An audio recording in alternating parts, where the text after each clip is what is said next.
আচ্ছা, ইংলিশ অ্যালফাবেটে কয়টি লেটার রয়েছে? 26টি। তার মধ্যে প্রথম লেটারটির উচ্চারণটি কি? এ না এ? হ্যালো এভরিওয়ান, আসসালামু আলাইকুম। আমি নিয়াল সাইদ। আজকে আপনাদের সাথে the daily star news paper থেকে কিছু শব্দ নিয়ে আলোচনা হবে। আজকের নিউজের headline, Bangladesh not exporting hilsa to India this year. From year 2020, Bangladesh exports hilsa to India 477. From year 2021, Bangladesh exports hilsa to India 1880.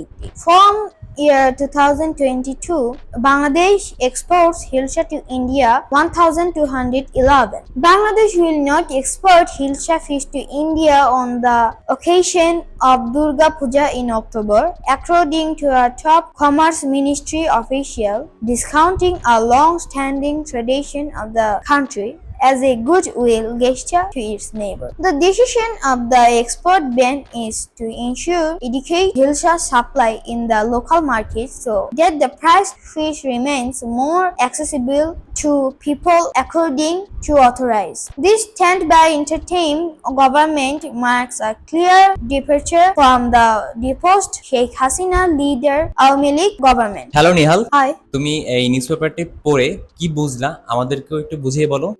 Bangladesh এখন থেকে ইন্ডিয়ার সাথে আর ইলিশ মাছের রপ্তানি করবে না। আচ্ছা, আমি তোমাকে কিছু ওয়ার্ড বলবো, সেই শব্দটাকে একটু যেটা অ্যাকচুয়াল উচ্চারণ একটু দর্শককে এবং সবার উদ্দেশ্যে বুঝিয়ে বলবো আর কি। হিলসা, অ্যাকচুয়ালি এটার উচ্চারণটা একটু কাইন্ডলি বলো, সঠিক উচ্চারণটা। অ্যাকচুয়ালি এটার সঠিক উচ্চারণই হিলসা। হিলসা মানে ইলিশ মাছ। সেকেন্ড, আমরা উচ্চারণ করতে থাকি অকেশন।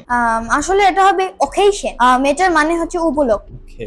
এন্ড থার্ড, যদি আমি আরেকটা ওয়ার্ড ধরি, ট্রেডিশন, যেটা আমরা উচ্চারণ করি। এটা আসলে ট্রেডিশন হবে না, এটা হবে ট্রেডিশন, মিন ঐতিহ্য। ওকে। এন্ড চতুর্থ, যদি নেইবার ধরি তাহলে কি হবে? এটা প্রনাউন্সিয়েশন নেইবারই হয়। নেইবার মিন প্রতিবেশী। ওকে, গুড। আচ্ছা, তোমার জন্য আমিও ওকে কে এখন ওকে বলতেছি। 5 নম্বরে যদি বলি এনশিওর। এটার উচ্চারণ হবে ইনশিউ। ইনশিওর। ইয়েস, মিন নিশ্চিত করা। 6 নম্বরে আমি আরেকটা ওয়ার্ড ধরতে যাচ্ছি, সেটা হচ্ছে অ্যাডুকেট। এটা আমরা অ্যাকচুয়ালি উচ্চারণ করে থাকি অ্যাডুকেট। হেইট, এডুকেট মিন পর্যাপ্ত। Wow, that's great. এন্ড 7 নম্বরে প্রাইজড। এটা প্রাইসড হবে না, এটা হবে প্রাইসড মিন মূল্যবান। প্রাইজড হবে, রাইট? প্রাইসড। ওকে। 8 নম্বরে যদি বলি অ্যাক্সেসিবল। এটার উচ্চারণ অ্যাক্সেসিবলই হবে। এটার মানে হচ্ছে সস্তা। আবার বলবো প্লিজ। অ্যাক্সেসিবল। 9 নম্বরে যদি আমি বলি অথরিটিস। এটা অথরিটিসই থাকবে, এটার মিন কর্তৃপক্ষ। 10 নম্বরে যদি বলি ইন্টারিম। ইন্টারিম, এটার মিন হচ্ছে অন্তর্বর্তী। এন্ড 11 নম্বরে যদি আমরা বলি ডিপারচার। এটা হবে ডিপারচার। ডিপারচার। মিন প্রস্থান। লাস্টে আরটার উচ্চারণ হবে না, ডিপারচার। ডিপারচার। ইয়েস। এন্ড 12 নম্বরে যদি বলি ডিপোস্ট। ডিপোস্ট মিন পদচ্যুত। ডিপোস্ট হবে, তাই তো? ইয়েস। এটা আমি জানতাম না। 13 নম্বরে এক্সপোর্টিং আমরা উচ্চারণ করি। এটা হবে এক্সপোর্টিং মানে রপ্তানি করা। এক্সপোর্টিং হবে। 14 নম্বরে কমার্স। এটা হবে কমার্স মিন বাণিজ্য। কমার্স হবে, রাইট? এন্ড 15 নম্বরে ব্যান। ব্যান, এটা ব্যানই হবে।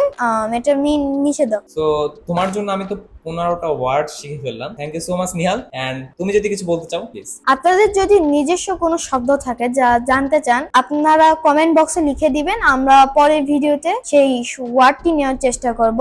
এছাড়াও তো আমাদের রেগুলার কন্টেন্ট রয়েছেই। Thank you.